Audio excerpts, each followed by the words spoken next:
On pourrait croire que ce sont les mêmes. Ils se ressentent comme deux gouttes d'eau. Ils roulent sur le même réseau. Et pourtant, en réalité, tout les oppose. Je parle bien sûr des trains MI2N de la RATP et de la SNCF. Des faux jumeaux en quelque sorte, nés d'un projet commun, mais dont les chemins ont complètement, radicalement divergé. Allez, on plonge dans l'histoire un peu secrète de ces machines devenues iconiques. Alors, voilà comment on va décortiquer cette histoire fascinante.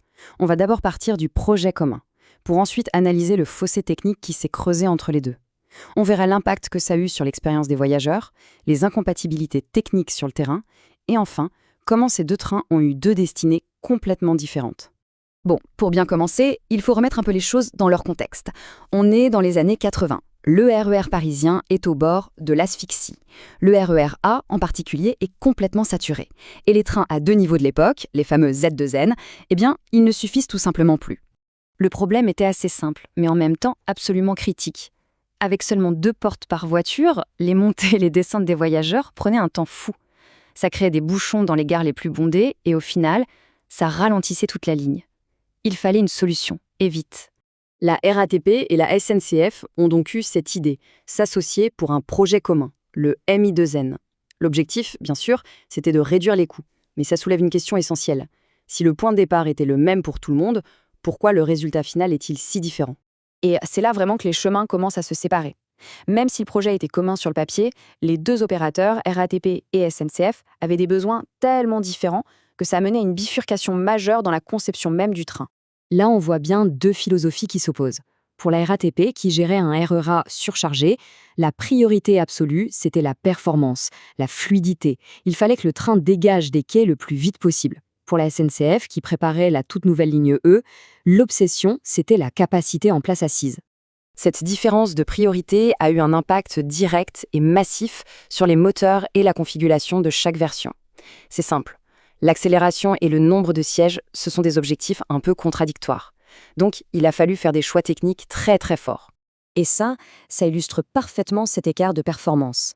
La version RATP qu'on a baptisée Alteo, elle dispose d'une puissance bien supérieure. Et pourquoi ?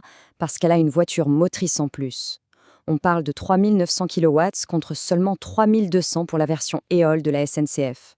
La différence est énorme. Ce tableau, il résume bien tout le paradoxe. Le train SNCF est techniquement plus rapide. Sur le papier, en tout cas, il peut atteindre 140 km/h.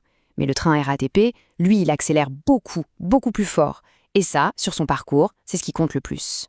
Et puis regardez la signalisation, ça quème d'un côté, KVB de l'autre. Rien à voir, c'est totalement incompatible. D'accord, mais alors, toutes ces décisions d'ingénieurs, comment est-ce qu'on les ressent concrètement quand on est un passager ? C'est ce qu'on va voir maintenant, l'expérience à bord. Alors, dans le train RATP, tout a été pensé pour la vitesse des échanges. Chaque porte donne accès à tous les espaces, en haut comme en bas. Du coup, le flux de voyageurs est optimisé et ça réduit le temps d'arrêt en gare. C'est clairement la priorité à la fluidité. La version SNCF, elle, a fait un compromis. En sacrifiant l'accès à l'étage depuis la porte du milieu, ils ont réussi à caser une vingtaine de sièges en plus. C'est un choix qui a clairement privilégié la capacité brute au détriment de la fluidité à l'intérieur du train. Et au-delà de la circulation, le confort aussi est différent. La version RATP a été équipée d'une ventilation réfrigérée pour améliorer un peu l'expérience en été, un équipement qui n'existe pas dans la version SNCF. On voit bien les deux logiques. D'un côté, la recherche de confort, de l'autre, la maximisation de l'espace à tout prix. Maintenant, on va s'intéresser aux détails, les détails invisibles mais critiques, ceux qui font que ces deux trains, en fait, ne pourront jamais circuler ensemble. Le train RATP, lui, il est conçu pour un système bien standardisé, avec des quais hauts. Du coup, l'embarquement est de plain-pied, c'est rapide, c'est simple, c'est l'efficacité maximale. En revanche, le train SNCF, lui, doit être plus polyvalent. Il est donc équipé d'un marchepied mobile pour pouvoir s'adapter à plein de gares différentes, y compris des plus anciennes avec des quais bas. C'est une différence mécanique fondamentale qui ajoute une sacrée complexité. En résumé, tout, absolument tout, les rend incompatibles. Les différences de puissance, les systèmes de signalisation qui ne se parlent pas, et cet accès au quai, tout ça fait qu'on ne peut pas les atteler ensemble. Et cette impossibilité, évidemment, ça limite énormément la flexibilité d'exploitation du réseau. Toutes ces divergences, accumulées pendant des décennies, ont mené à des issues complètement différentes pour chaque flotte. Les choix qui ont été faits au début ont eu des conséquences sur le très, très long terme. Cette chronologie, elle montre la rupture de manière très claire. D'un côté, Un opérateur qui a choisi d'investir massivement pour moderniser sa flotte et prolonger sa durée de vie. De l'autre, un opérateur qui a opté pour un remplacement complet par une nouvelle génération de trains. Et voilà la conséquence ultime de tous ces choix de conception initiaux. Un des jumeaux poursuit sa carrière, tout beau, tout modernisé, tandis que l'autre se dirige tranquillement vers la retraite, sans jamais avoir eu de rénovation majeure. Deux jumeaux, deux destins. La RATP a même développé un successeur direct, le MI09, qui s'inspire largement de l'Altéo. Ça montre bien que la philosophie de départ, haute performance et fluidité, continue d'évoluer. Et ça valide en quelque sorte les choix qui ont été faits à l'époque pour la version RATP.